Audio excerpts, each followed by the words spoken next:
அனைவருக்கும் வணக்கங்க. சுடிதாருக்கு நம்ம ஸ்லீவ் வெட்ட போகிறோம். நம்ம சுடிதாரில் ஃப்ரண்ட்டு பேக்கு ரெண்டும் வெட்டியாச்சு. இது வந்து நம்ம சுடிதாருடைய ஸ்லீவுக்கு வந்து நம்ம லென்த்து பார்த்துக்கலாம் ஃபஸ்ட்டு. இது வந்து பிரிண்டிங் இருக்கிறனால இதை வந்து நம்ம ஓப்பன் பண்ணிக்கலாம். லென்த்து பார்த்துட்டு இதை ஓப்பன் பண்ணிவிட்டு ஃபஸ்ட்டு நம்ம பிரிண்டிங் செட் பண்ணிக்கலாம். நம்ம நார்மல் கிளாத்தை 4ஆக மடித்து போடுறது 2ஆக மடித்து போடுறது மாதிரி போட்டோம்னா பிரிண்டிங் வந்து தலைகீழாக வருங்க. ஒரு கைக்கு மேலே பார்த்த மாதிரி பிரிண்டிங் போகும், இன்னொரு கைக்கு கீழே பார்த்த மாதிரி அந்த பூ வந்து மாறி வந்துடும். அதனால் ஃபஸ்ட்டு நம்ம பிரிண்டிங் செட் பண்ணிக்கலாம். பிரிண்டிங் செட் பண்ணும் பொழுது ஃபுல் லென்த்தும் பார்த்துட்டு அதுக்குண்டான அகலமும் முதல்ல நம்ம பார்த்துக்கலாம். அப்படி பார்க்கும் பொழுது இந்த டிசைன் இருக்குங்க இல்லையா, இந்த டிசைன் வந்து சென்டராக வர மாதிரி இருக்கணும். இந்த ஷோல்டரில் அந்த ஜக்கா வெட்டி நம்ம ஜாயின் பண்ணுவோம் இல்லையா, அந்த இடத்துல சென்டர் வர மாதிரி தான் பண்ணணும். அப்படி பண்ணுனா அகலம் வந்து ஒரு சைடு வந்து ஜாயின் போடுற மாதிரி வருது. இப்போ நான் கொஞ்சம் நகர்த்தி வச்சுருக்கேன் பாருங்கள். அந்த சென்டருக்கு வந்து கொஞ்சோண்டு ஒரு இன்ச் 3/4 இன்ச் போல் நகர்த்தி வச்சுருக்கேன். இப்படி வரும்பொழுது அகலமும் கரெக்டாக வந்துடுது. அதனால் சரி இது ஒன்றும் பெருசாக தெரியாது அப்படிங்கிறனால சரி ஜாயின் பண்ண வேண்டாம் அப்படின்ட்டு இப்படியே விட்டாச்சு.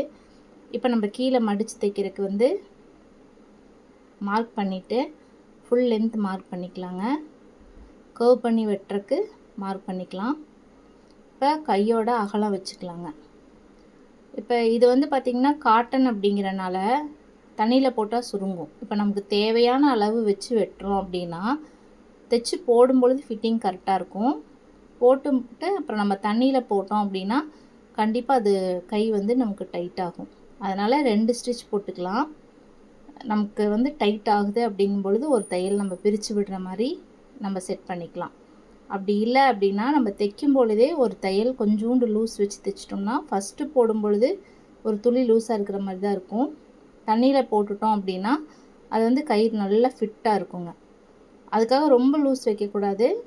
நம்ம ப்ளவுஸில் எப்படி ஒரு தையல் வந்து 3 தையல் 4 தையல் நகர்த்தி போடுவோம் இல்லையா, அது மாதிரி இந்த ஸ்லீவில் வந்து ஒரே ஒரு தையல் வந்து நம்ம லூஸ் வச்சு தைச்சிக்கலாம். இப்போ நம்ம ஸ்லீவ் வெட்டிட்டோம். இப்போ ஃப்ரண்ட்டுக்கு கர்வ் பண்ணி எடுத்துக்கலாம்.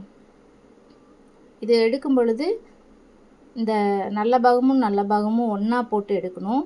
இல்லைன்னா அந்த கர்வ் பண்ணி எடுக்கிறது ஒரே பக்கமாக வந்துட்டால் ரெண்டுமே வலது கையாவோ ரெண்டுமே இடது கையாவோ வரக்கு நிறையா சான்சஸ் இருக்குங்க. இது போல் வெட்டிக்கலாம். இப்படி வெட்டிட்டு இப்போ நம்ம இதை வந்து நம்ம சுடிதாரில் ஸ்டிச் பண்ணும் பொழுது ஸ்லீவுக்கு லைனிங் வைக்காதனால இந்த ஸ்லீவை இழுத்தோம்னா ஸ்லீவ் இழுவ கிடைக்கும். இழுக்காமல் அப்படியே லூஸ் கொடுத்தே தைச்சிக்கிட்டு வரணுங்க. தேங்க்யூ.